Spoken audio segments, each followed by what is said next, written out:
Hello friends, ಇವತ್ತು ಒಂದು ಒಳ್ಳೆ ಬಿಸ್ನೆಸ್ ಐಡಿಯಾನ ನಿಮಗೋಸ್ಕರ ತಗೊಂಡು ಬಂದಿದ್ದೀನಿ. ಅದೇ ಸಾಲ್ಟ್ ಬಿಸ್ನೆಸ್. ಈ ಬಿಸ್ನೆಸ್ನ ಹೇಗೆ ಮಾಡಬೇಕು, ಇದಕ್ಕೇನಾದ್ರೂ ರಿಜಿಸ್ಟ್ರೇಷನ್ ಪ್ರಾಸೆಸ್ ಇರುತ್ತಾ, ರಾ ಮೆಟೀರಿಯಲ್ಸ್ ಎಲ್ಲಿ ಸಿಗುತ್ತೆ, ಹಾಗೆಯೇ ಇದಕ್ಕೇನಾದ್ರೂ ಮಷಿನರೀಸ್ ಬೇಕಾಗುತ್ತಾ, ಮಾರ್ಕೆಟಿಂಗ್ ಹೇಗೆ ಮಾಡಬೇಕು, ಇದೆಲ್ಲದರ ಬಗ್ಗೆ ಇವತ್ತಿನ ವಿಡಿಯೋದಲ್ಲಿ ನಿಮಗೆ ತಿಳಿಸ್ಕೊಡ್ತೀನಿ. ದೊಡ್ಡ ದೊಡ್ಡ ಕಂಪನಿಗಳು ಈ ಸಾಲ್ಟ್ ಬಿಸ್ನೆಸ್ನ ಮಾಡ್ತಾ ಇವೆ ಅಂದ್ರೆ ಅರ್ಥ ಮಾಡ್ಕೋಬೇಕು ಇದರಲ್ಲಿ ಎಷ್ಟು ಲಾಭ ಇದೆ ಅಂತ. ದೊಡ್ಡ ದೊಡ್ಡ ಸಾಫ್ಟ್ವೇರ್ ಕಂಪನಿಗಳು ಈ ಸಾಲ್ಟ್ ಬಿಸ್ನೆಸ್ನ ಮಾಡ್ತಾ ಇವೆ. ಟಾಟಾ ಇರ್ಬೋದು, ಆಶೀರ್ವಾದ್ ಇರ್ಬೋದು, ಹೀಗೆ ಸಾಕಷ್ಟು ಕಂಪನಿಗಳು ಈ ಸಾಲ್ಟ್ ಬಿಸ್ನೆಸ್ನ ಮಾಡ್ತಾ ಇವೆ. ಇದರಲ್ಲಿ ಬಂಡವಾಳ ಕಡಿಮೆ, ಲಾಭ ಜಾಸ್ತಿ. ಸಾಕಷ್ಟು ವರ್ಷಗಳಿಂದ ಈ ಬಿಸ್ನೆಸ್ ಅಲ್ಲಿ ಕೋಟ್ಯಾಂತರ ರೂಪಾಯಿ ವ್ಯವಹಾರ ನಡೀತಾ ಇದೆ. ನಮ್ಮ ಮನೇಲಿ ನಾವು ಯಾವುದೇ ಅಡುಗೆ ಮಾಡಿದ್ರೂ ಕೂಡ ಉಪ್ಪು ಅನ್ನುವಂಥದ್ದು ಬೇಕೇ ಬೇಕಾಗುತ್ತೆ. ಅದಕ್ಕೆ ಉಪ್ಪಿಗೆ ಅಷ್ಟೊಂದು ಡಿಮ್ಯಾಂಡ್ ಇರೋದು. ತುಂಬಾ ಕಂಪನಿಗಳು ಈ ಉಪ್ಪನ್ನ ಮಾರಾಟ ಮಾಡ್ತಾ ಇವೆ. ಹಾಗಾದ್ರೆ ಈ ಸಾಲ್ಟ್ ಬಿಸ್ನೆಸ್ನ ಹೇಗ್ ಮಾಡೋದು, ಇದರಲ್ಲಿ ಎಷ್ಟು ಲಾಭ ಇರುತ್ತೆ, ಬನ್ನಿ ಇದ್ರ ಬಗ್ಗೆ ನಾವು ತಿಳ್ಕೊಳ್ಳೋಣ. ಈ ಸಾಲ್ಟ್ ಬಿಸ್ನೆಸ್ನ ಎರಡು ರೀತಿಲಿ ಮಾಡ್ತಾರೆ. ಈ ರಾಕ್ ಸಾಲ್ಟ್ನ ತಗೊಂಡ್ ಬಂದು ನೇರವಾಗಿ 1 ಕೆಜಿ, 5 ಕೆಜಿ, 10 ಕೆಜಿ ಅಂತ ಕಲ್ಲುಪ್ ತರ ಮಾರೋದು. ಇನ್ನು ಎರಡನೇದು, ಇದೇ ರಾಕ್ ಸಾಲ್ಟ್ನ ಚೆನ್ನಾಗಿ ಗ್ರೈಂಡ್ ಮಾಡಿ ಮಷೀನಿಗೆ ಹಾಕಿ ಫಾಯಿಲ್ ಪ್ಯಾಕಿಂಗ್ ಅಲ್ಲಿ ಪ್ಯಾಕಿಂಗ್ ಮಾಡಿ ಇದನ್ನ ಮಾರುವಂಥದ್ದು. ಅಂದ್ರೆ ಪುಡಿ ಉಪ್ಪು ಮತ್ತೆ ಕಲ್ಲುಪ್ಪು ಇವೆರಡನ್ನೂ ಒಟ್ಟಿಗೆ ಬಿಸ್ನೆಸ್ ಮಾಡಬಹುದು. ಅಂದ್ರೆ ಕಡಿಮೆ ಬಂಡವಾಳದಲ್ಲಿ ಹೆಚ್ಚು ಲಾಭ ಸಿಗುತ್ತೆ ಈ ಬಿಸ್ನೆಸ್ ಅಲ್ಲಿ. ನಮ್ಗೆ ಈ ಸಾಲ್ಟ್ ಬಿಸ್ನೆಸ್ನ ಮಾಡೋದಕ್ಕೆ ಏನೇನ್ ಬೇಕಾಗುತ್ತೆ ನೋಡೋಣ. ನಮಗೆ ಮೊದಲನೇದಾಗಿ ಬೇಕಾಗುವಂಥದ್ದು 100ರಿಂದ 150 ಅಡಿ ಜಾಗ. ಯಾಕೆಂದ್ರೆ ಈ ಮಷಿನರೀಸ್ನ ಇಟ್ಕೊಳ್ಳೋದಕ್ಕೆ, ಹಾಗೇನೆ ನಾವು ಉಪ್ಪನ್ನ ಕೊಂಡ್ಕೊಳ್ಳುವಾಗ ಟನ್ ಲೆಕ್ಕದಲ್ಲಿ ಕೊಂಡ್ಕೊಳ್ತೀವಿ, ಅದನ್ನ ಇಟ್ಕೊಳ್ಳೋದಕ್ಕೆ ಒಂದು 100ರಿಂದ 150 ಅಡಿ ಜಾಗ ಬೇಕಾಗತ್ತೆ. ಸೊ ಒಂದು ಗೋಡೌನ್ ತರದಿದ್ರೆ ತುಂಬಾ ಒಳ್ಳೇದು. ಆ ಜಾಗ ನಿಮ್ಮ ಸ್ವಂತದ್ದಾದ್ರೂ ಸರಿನೇ, ಅಥವಾ ನೀವು ರೆಂಟ್ಗೂ ತಗೊಳ್ಬೋದು. ಇನ್ನು ಇದಕ್ಕೆ ರಿಜಿಸ್ಟ್ರೇಷನ್ ಮಾಡಿಸ್ಕೊಳ್ಬೇಕಾ ಅಂತ ಕೇಳೋದಾದ್ರೆ, ನೀವು ಬಿಸ್ನೆಸ್ನ ಶುರು ಮಾಡುವಾಗ ನಿಮ್ಮದೇ ಆದಂತಹ ಒಂದು ಬ್ರ್ಯಾಂಡ್ ಮೂಲಕ ನೀವು ಶುರು ಮಾಡಬೇಕು ಅಂತ ಅನ್ಕೊಂಡಿದ್ರೆ ನಿಮ್ಮ ಕಂಪನಿಯ ರಿಜಿಸ್ಟ್ರೇಷನ್ ಮಾಡಿಸ್ಬೇಕಾಗತ್ತೆ. ನಿಮ್ಗೆ ಇಷ್ಟವಾಗಿರೋ ಹೆಸರಿನಿಂದ ನಿಮ್ಮ ಕಂಪನಿಯ ರಿಜಿಸ್ಟ್ರೇಷನ್ ಮಾಡಿಸ್ಕೋಬಹುದು. ಅದು ಲೋಕಲಲ್ಲಿರೋ ಕಂಪನಿ ರಿಜಿಸ್ಟ್ರೇಷನ್ ಮೂಲಕ ರಿಜಿಸ್ಟ್ರೇಷನ್ ಮಾಡಿಸ್ಕೋಬಹುದು. ಹಾಗೆ ನಿಮ್ಮ ಸೇಲ್ಸ್ 40 ಲಕ್ಷಕ್ಕೂ ಹೆಚ್ಚಾಯಿತು ಅಂತಂದ್ರೆ ನೀವು GST ಫೈಲ್ ಮಾಡಬೇಕಾಗತ್ತೆ. ಹಾಗಾಗಿ ನಿಮ್ಮ ಬಿಸ್ನೆಸ್ನ ನೀವು ಹೇಗೆ ಮಾಡಬೇಕು ಅನ್ನುವಂಥದ್ದು ನಿಮಗೆ ಮುಂಚೆನೇ ಆಲೋಚನೆ ಇರುತ್ತೆ. ಸೊ ಹಾಗಾಗಿ ನೀವು ಸೇಲ್ಸ್ ಟ್ಯಾಕ್ಸ್ ಡಿಪಾರ್ಟ್ಮೆಂಟ್ ಇಂದ ಟಿನ್ ನಂಬರ್ನ ಪಡ್ಕೊಳ್ಬಹುದು. ಹಾಗೆ 40 ಲಕ್ಷಕ್ಕೂ ಹೆಚ್ಚು ಸೇಲ್ಸ್ ನೀವು ಮಾಡಿದ್ರೆ GST ಫೈಲ್ನ ಮಾಡಬೇಕಾಗಿರುತ್ತೆ. ಹಾಗಾಗಿ ನೀವು ಕೊಂಡ್ಕೊಳ್ಳುವಂಥದ್ದು ಹಾಗೆ ಮಾರುವಂಥದ್ದೆಲ್ಲನೂ ಕೂಡ GST ಫೈಲ್ ಮಾಡಬೇಕಾಗುತ್ತೆ. ಇದು ಈ ಬಿಸ್ನೆಸ್ಗೆ ಮುಂಚಿನ ಪ್ರಾಸೆಸ್. ನಾವು ಈ ಸಾಲ್ಟ್ ಬಿಸ್ನೆಸ್ನ ಮಾಡಬೇಕು ಅಂದ್ರೆ ಈ ಮಷಿನರಿಗಳು ಬೇಕಾಗುತ್ತೆ. ಸೊ ಈ ಮಷಿನರಿಗಳನ್ನ ಕೊಂಡ್ಕೊಳ್ಳೋದಕ್ಕೆ ನೀವೆಲ್ಲ ಹೊರಗಡೆ ಹೋಗಬೇಕಾಗಿಲ್ಲ. ಮನೇಲೆ ಕೂತ್ಕೊಂಡು indiamart.com ಅಲ್ಲಿ ಸರ್ಚ್ ಮಾಡಿ ಕೊಂಡ್ಕೊಳ್ಬಹುದು. ಸುಮಾರು 40 ಕಂಪನಿಗಳು ಈ ತರದ ಮಷಿನ್ಗಳನ್ನ ಮಾರ್ತಾ ಇವೆ. ನಮಗೆ ಈ ಬಿಸ್ನೆಸ್ಗೆ ಬೇಕಾಗುವಂಥ ಮಷಿನರಿಗಳು 2 ಥರದಲ್ಲಿದೆ. ಅದಕ್ಕೂ ಮುಂಚಿತವಾಗಿ ಈ ರಾಕ್ ಸಾಲ್ಟ್ನ ನೀವು ನೇರವಾಗಿ 1 ಕೆಜಿ ತರ ವೇಯಿಂಗ್ ಮಷಿನಲ್ಲಿ ವೇಟ್ ಮಾಡಿ ಪ್ಯಾಕ್ ಮಾಡಿ ಮಾರಬಹುದು. ಇಲ್ಲ ಅಂದ್ರೆ ನೀವು ಮಷಿನ್ ತಗೊಂಡ್ ಬರ್ಬೋದು. ಅದರಲ್ಲಿ ರಾಕ್ ಸಾಲ್ಟ್ನ ಹಾಕ್ತೀವಿ. ಸೊ ಆ ರಾಕ್ ಸಾಲ್ಟ್ ಚೆನ್ನಾಗಿ ಗ್ರೈಂಡ್ ಆಗುತ್ತೆ. ಹೀಗೆ ಚೆನ್ನಾಗಿ ಗ್ರೈಂಡ್ ಆಗಿರುವಂಥ ಸಾಲ್ಟ್ನ 1 ಕೆಜಿ ತರ ಪ್ಯಾಕೆಟ್ಗಳು ಮಾಡಿ ಮಾರುವಂಥದ್ದು. ಇಲ್ಲ ಅಂದ್ರೆ ಈ ಚೆನ್ನಾಗಿ ಗ್ರೈಂಡ್ ಆಗಿರುವಂಥ ಸಾಲ್ಟು ಅದಷ್ಟಕ್ಕದೇ ಅಂದ್ರೆ ಆಟೋಮೆಟಿಕ್ ಆಗಿ 1 ಕೆಜಿ ತರ ಪ್ಯಾಕೆಟ್ಗಳ ತರ ಲೈನ್ ಆಗಿ ಪ್ಯಾಕಿಂಗ್ ಆಗಿ ಆಚೆ ಬರಬೇಕು ಅಂದ್ರೆ ಇದೊಂಥರ ಹೊಸ ಟೆಕ್ನಾಲಜಿ ಅಂತ ಹೇಳ್ಬೋದು. ಸೊ ಈ ತರದ ಮಷಿನ್ಗಳು ಕೂಡ ಇವೆ. ಸೊ ನೀವು ಹೀಗೂ ಮಾಡ್ಬೋದು. ನಾವು ಬರೀ ಕಲ್ಲುಪ್ಪು ಹಾಕಿದ್ರೆ ಸಾಕು, ಇದು ಪೂರ್ತಿಯಾಗಿ ಪ್ಯಾಕ್ ಆಗಿ ಆಚೆ ಬರುತ್ತೆ.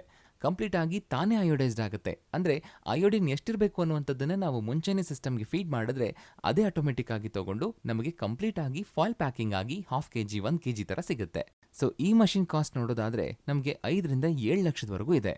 ಹಾಗೆ ನಾವು ಮುಂಚೆ ಹೇಳಿದಂತ ಗ್ರೈಂಡಿಂಗ್ ಮಷಿನ್ ಹಾಗೆ ಫಾಯಿಲ್ ಮಷಿನ್ ಹೇಳೋದಾದ್ರೆ ಅದು 1.5 ಲಕ್ಷದಿಂದ ಇದೆ. ಪ್ರತಿಯೊಬ್ರು ಈ ಬಿಸ್ನೆಸ್ನ ಶುರು ಮಾಡುವಾಗ ಈ 1.5 ಲಕ್ಷದ ಮಷಿನ್ನೇ ಕೊಂಡ್ಕೊಳ್ತಾರೆ. ಇದಕ್ಕೆ 1 ಇಯರ್ ವಾರಂಟಿ ಇರುತ್ತೆ. ಈ ಮಷಿನ್ಗಳು ನಿಮಗೆ indiamart.com ಅಲ್ಲಿ ಸಿಗುತ್ತೆ. ಸೊ ಇದಕ್ಕೆ ಸಂಬಂಧಿಸಿದಂತಹ ಮಷಿನರಿಗಳ ಲಿಂಕ್ಸ್ನ ನಾನು ಡಿಸ್ಕ್ರಿಪ್ಷನ್ ಅಲ್ಲಿ ನೀಡ್ತಾ ಇದ್ದೀನಿ. ಸೊ ನೀವು ಇವುಗಳನ್ನ ನೋಡಿ ಯಾವ್ದು ಬೆಸ್ಟ್ ಅನ್ಸುತ್ತೋ, ನಿಮ್ಗೆ ಯಾವ್ದು ಸೂಟೇಬಲ್ ಅಂತ ಅನ್ಸುತ್ತೋ ಅದನ್ನ ಕೊಂಡ್ಕೊಂಡು ಈ ಬಿಸ್ನೆಸ್ನ ಶುರು ಮಾಡ್ಬೋದು. ಅದೇ ನೀವು ಈ 7 ಲಕ್ಷದ ಮಷಿನ್ನ ತಗೊಳ್ಬೇಕು ಅಂತಂದ್ರೆ ನೀವು 1 ವರ್ಷದವರೆಗೂ ಬಿಸ್ನೆಸ್ನ ನೋಡ್ಕೊಂಡು ನಿಮ್ಮ ಸೇಲ್ಸ್ ಹೇಗಿದೆ ಅಂತ ನೋಡ್ಕೊಂಡು ನಂತರ ನೀವು ತಗೊಳ್ಬಹುದು. 1 ಇಯರ್ವರೆಗೂ ನಿಮ್ಗೆ ಸರ್ವಿಸ್ ಕೊಡೋದ್ರಿಂದ ಯಾವುದೇ ತೊಂದರೆ ಇರೋದಿಲ್ಲ. ನೀವು ದಿನಕ್ಕೆ ಎಷ್ಟು ಟನ್ ಉಪ್ಪನ್ನ ಈ ರೀತಿ ಪ್ಯಾಕ್ ಮಾಡಬಹುದು ಅಂತಂದ್ರೆ ನೀವು ದಿನಕ್ಕೆ ಈ ರೀತಿಯಾಗಿ 1 ಟನ್ವರೆಗೂ ಉಪ್ಪನ್ನ ಗ್ರೈಂಡ್ ಮಾಡಿ ಪ್ಯಾಕ್ ಮಾಡ್ಕೊಳ್ಬಹುದು. ಈ ಸಮುದ್ರ ಪ್ರಾಂತ್ಯಗಳೆಲ್ಲಿರುತ್ತೋ ಈ ಉಪ್ಪು ಮಡುವು ಅಂತ ಇರುತ್ತವೆ. ಸೊ ಅಲ್ಲಿಂದ ನೀವು ಈ ರಾಕ್ ಸಾಲ್ಟ್ನ ತಗೊಂಡ್ ಬರ್ಬೋದು. ನಮಗೆ ಈ ರಾಕ್ ಸಾಲ್ಟ್ ಅನ್ನುವಂಥದ್ದು ಮಾರ್ಕೆಟಲ್ಲಿ ಪ್ರತಿ ಕೆಜಿಗೆ 3 ರೂಪಾಯಲ್ಲಿ ಸಿಗುತ್ತೆ. ಸೊ ಇದಕ್ಕೆ ಟ್ರಾನ್ಸ್ಪೋರ್ಟೇಷನ್ ಖರ್ಚನ್ನ ನಾವೇ ನೋಡ್ಕೋಬೇಕಾಗುತ್ತೆ. ಹಾಗೆ ನಾವು ಮಿನಿಮಮ್ ಆಗಿ 1 ಟನ್ ಅಥವಾ 2 ಟನ್ನ ತಗೋಬೇಕಾಗುತ್ತೆ. ಇನ್ನು ದೊಡ್ಡ ದೊಡ್ಡ ಪ್ರಮಾಣದಲ್ಲಿ ನಿಮಗೆ ಬೇಕಿತ್ತು ಅಂದ್ರೆ ನೀವು ಅವ್ರಿಗೆ ಮುಂಚಿತವಾಗಿನೇ ಹೇಳಿರಬೇಕು, ಹಾಗೇನೆ ಅಡ್ವಾನ್ಸ್ ಕೊಟ್ಟಿರಬೇಕು. ನಂತರ ಅವ್ರು ನಿಮಗೆ ಒಪ್ಕೊಡ್ತಾರೆ.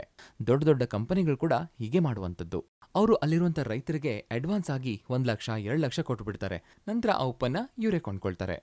ಸೊ ನೀವು ಕೂಡ ರೈತರಿಗೆ ಅಡ್ವಾನ್ಸ್ ಅಂತ ಸ್ವಲ್ಪ ಹಣನ ಕೊಟ್ಟು ಅವರಿಂದ ಉಪ್ಪನ್ನ ಖರೀದಿ ಮಾಡಬಹುದು.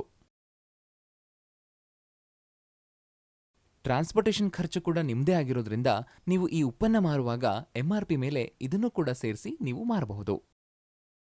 ನೀವು ಈ ಮಷಿನರೀಸ್ಗಳನ್ನ ಎಲ್ಲಿ ತಗೋತೀರೋ ಅವರೇ ನಿಮಗೆ ಅಯೋಡಿನ್ನ ಎಷ್ಟು ಮಿಕ್ಸ್ ಮಾಡಬೇಕು ಅಂತಾನೂ ಹೇಳ್ತಾರೆ. ಈ ಪುಡಿ ಉಪ್ಪಲ್ಲಿ ಹಾಗೆಯೇ ರಾಕ್ ಸಾಲ್ಟ್ ಅಲ್ಲಿ ಎಷ್ಟೆಷ್ಟು ಅಯೋಡಿನ್ ಪ್ರಮಾಣ ಇರಬೇಕು ಅನ್ನುವಂಥದ್ದನ್ನ ಆ ಇಂಡಸ್ಟ್ರಿಗಳೇ ನಿಮಗೆ ತಿಳಿಸುತ್ತವೆ.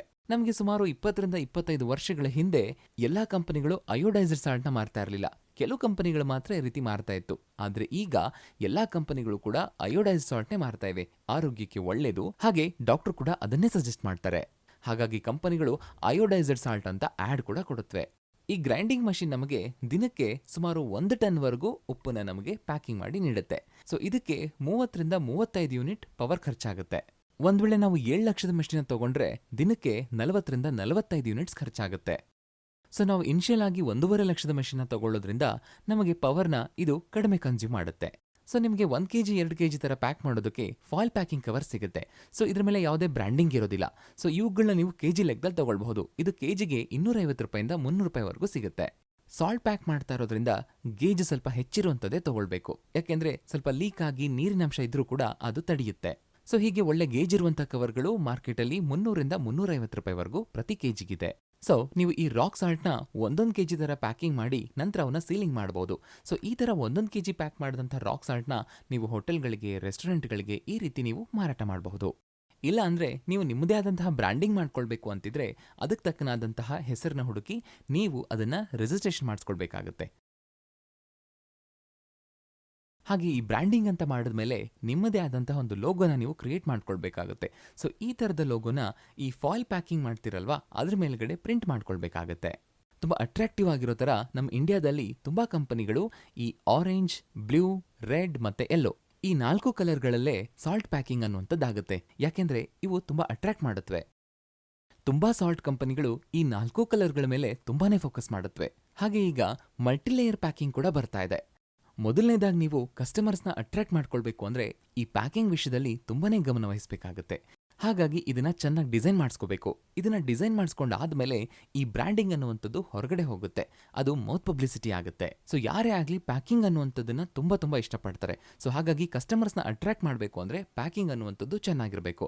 ಹಾಗೆಯೇ ಇದು ಅಯೋಡೈಸ್ಡ್ ಸಾಲ್ಟ್ ಅನ್ನುವಂಥದ್ದು ಹೈಲೈಟ್ ಆಗಿರಬೇಕು, ಬೋಲ್ಡ್ ಅಲ್ಲಿ ಇರಬೇಕು. ಜೊತೆಗೆ ಅಟ್ರಾಕ್ಟಿವ್ ಕಲರ್ಸ್ನ ಉಪಯೋಗಿಸಿ ಕಸ್ಟಮರ್ಸ್ನ ಅಟ್ರಾಕ್ಟ್ ಮಾಡಬೇಕು. ನಿಮ್ಮ ಕ್ವಾಲಿಟಿ ಚೆನ್ನಾಗಿತ್ತು ಅಂದ್ರೆ ಹಾಗೆಯೇ ನಿಮ್ಮ ಬ್ರ್ಯಾಂಡ್ನ ಜನ ನೆನ್ಪಿಟ್ಕೊಂಡು ನಮಗೆ ಇದೇ ಬೇಕು ಅಂತ ಕೇಳ್ತಾರೆ. ಇನ್ನು ಈ ಬಿಸ್ನೆಸ್ಗೆ ಇನ್ವೆಸ್ಟ್ಮೆಂಟ್ ಎಷ್ಟಾಗುತ್ತೆ ಅಂತ ನೋಡೋದಾದ್ರೆ ನಾವು ಮಷೀನ 1.5 ಲಕ್ಷ ಕೊಟ್ಟು ತಗೊಳ್ತೀವಿ. ಹಾಗೆ ಈ ಕಲ್ಲುಪ್ಪನ್ನ ಪ್ರತಿ ಕೆಜಿಗೆ 3 ರೂಪಾಯಿ ಅಂತೆ ಕೊಂಡ್ಕೊಳ್ತೀವಿ. ಅಲ್ಲಿಗೆ 1 ಟನ್ಗೆ 3,000 ರೂಪಾಯಿ ಆಯ್ತು. ಅದೇ ನಾವು 2 ರಿಂದ 3 ಟನ್ ತಗೊಳ್ತೀವಿ ಅಂತ ಆದ್ರೆ 10,000 ರೂಪಾಯಿ ಆಗುತ್ತೆ. ಸೊ ಮಷಿನ್ ಖರ್ಚು 1.5 ಲಕ್ಷ, ಹಾಗೆ ಉಪ್ಪು ಬಂದು 10,000 ಮತ್ತೆ ಕಂಪನಿ ರಿಜಿಸ್ಟ್ರೇಷನ್ ಮಾಡಿಸ್ತೀವಿ ಅಂದ್ರೆ ಸುಮಾರು ಒಂದು 25,000 ಆಗುತ್ತೆ.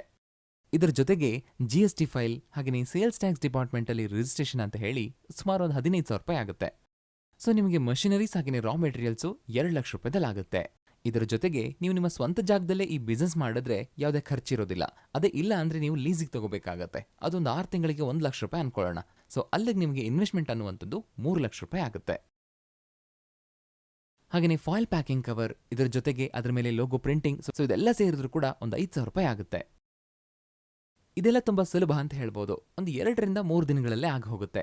ಲೋಕಲ್ ಅಲ್ಲಿ ನೀವು ಈ ಕಂಪನಿ ರಿಜಿಸ್ಟ್ರೇಷನ್ ಮಾಡಿಸ್ಕೊಳ್ಬಹುದು. ಹಾಗೆ ಪ್ರಿಂಟಿಂಗ್ನು ಮಾಡಿಸ್ಕೊಳ್ಬಹುದು. ಇನ್ನು ಈ ಪ್ರಿಂಟಿಂಗ್ ಖರ್ಚು ಎಷ್ಟಾಗುತ್ತೆ ಅಂತ ನೀವು ಕೇಳೋದಾದ್ರೆ ಈ ಫಾಯಿಲ್ ಕವರ್ ಬಂದು ಕೆಜಿಗೆ 300 ರೂಪಾಯಿ ಆಗುತ್ತೆ. ಹಾಗೆಯೇ 1 kg ಕವರ್ಗೆ ಪ್ರಿಂಟಿಂಗ್ ಖರ್ಚು ಬಂದು 150 ರಿಂದ 200 ರೂಪಾಯಿ ಆಗುತ್ತೆ. ಸೊ ಅಲ್ಲಿಗೆ ನಮಗೆ 1 kg ಫಾಯಿಲ್ ಕವರ್ಗಳು ಸಿಗುವಂಥದ್ದು 500 ರೂಪಾಯಿಗೆ.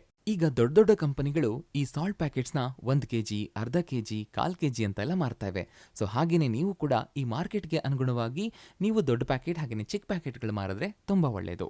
ಇದರ ಜೊತೆಗೆ ಹೋಟೆಲ್ಗಳಿಗೆ ಅಂತ ಮಾರೋದಕ್ಕೆ 5 kg ಪ್ಯಾಕೆಟ್ಗಳನ್ನ ತಂದಿವೆ. ಸೊ ನೀವು ಕೂಡ 5 kg ಪ್ಯಾಕೆಟ್ಗಳನ್ನ ತಯಾರು ಮಾಡಿ ಮಾರಬಹುದು.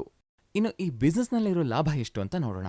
ನೀವು ಈ ಉಪ್ಪನ್ನ ಕೆಜಿಗೆ 3 ರೂಪಾಯಿ ಲೆಕ್ಕದಲ್ಲಿ ತರ್ತೀರಾ. ಇನ್ನು ಟ್ರಾನ್ಸ್ಪೋರ್ಟೇಷನ್ ಖರ್ಚು ಪ್ರತಿ ಕೆಜಿಗೆ 1 ರೂಪಾಯಿ ಅಂತ ಲೆಕ್ಕ ಹಾಕೋಣ. ಸೊ ಅಲ್ಲಿಗೆ 1 kg ಉಪ್ಪು ನಿಮಗೆ 4 ರೂಪಾಯಿ ಆಯಿತು. ನಂತರ ಇದನ್ನ ಚೆನ್ನಾಗಿ ಗ್ರೈಂಡ್ ಮಾಡಿ ಅಯೋಡಿನ್ ಮಿಕ್ಸ್ ಮಾಡಿ ಕಂಪ್ಲೀಟಾಗಿ ಪ್ಯಾಕ್ ಮಾಡಿ ವಿತ್ ಲೋಗೋ ಬ್ರ್ಯಾಂಡಿಂಗ್ ಅಂತ ನಾವೆಲ್ಲ ಲೆಕ್ಕ ಹಾಕಿದ್ರೆ ಇನ್ನು 2 ರೂಪಾಯಿ ಅನ್ಕೊಳ್ಳೋಣ.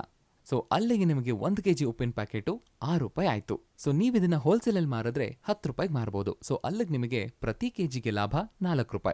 ಸೊ ಅಲ್ಲಿಗೆ ನೀವು ದಿನಕ್ಕೆ 1 ಟನ್ ಉಪ್ಪು ಮಾರಿದ್ರೆ ಲಾಭ ಆಗುವಂಥದ್ದು ದಿನಕ್ಕೆ ₹4,000.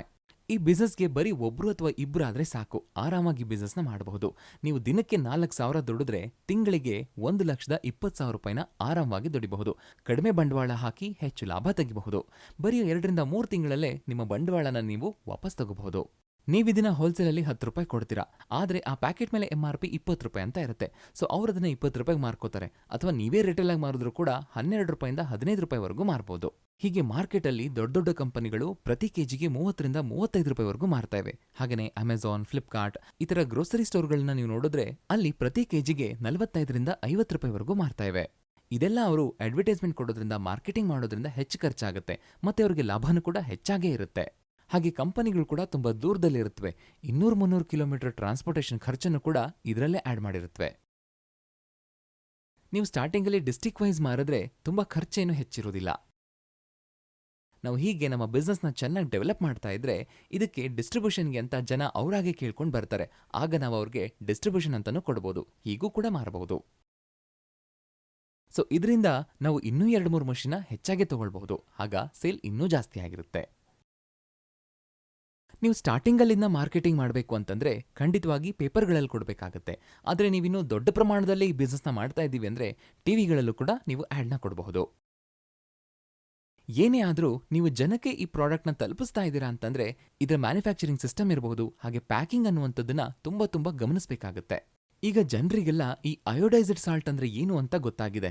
ಸೊ ಹಾಗಾಗಿ ಎಲ್ಲರೂ ಕೂಡ ಅಯೋಡೈಸ್ಡ್ ಸಾಲ್ಟ್ನೇ ಬಳಸ್ತಾ ಇದ್ದಾರೆ, ಮತ್ತೆ ಕಂಪನಿಗಳು ಕೂಡ ಅಯೋಡೈಸ್ಡ್ ಸಾಲ್ಟ್ನೇ ಮಾರ್ತಾ ಇವೆ.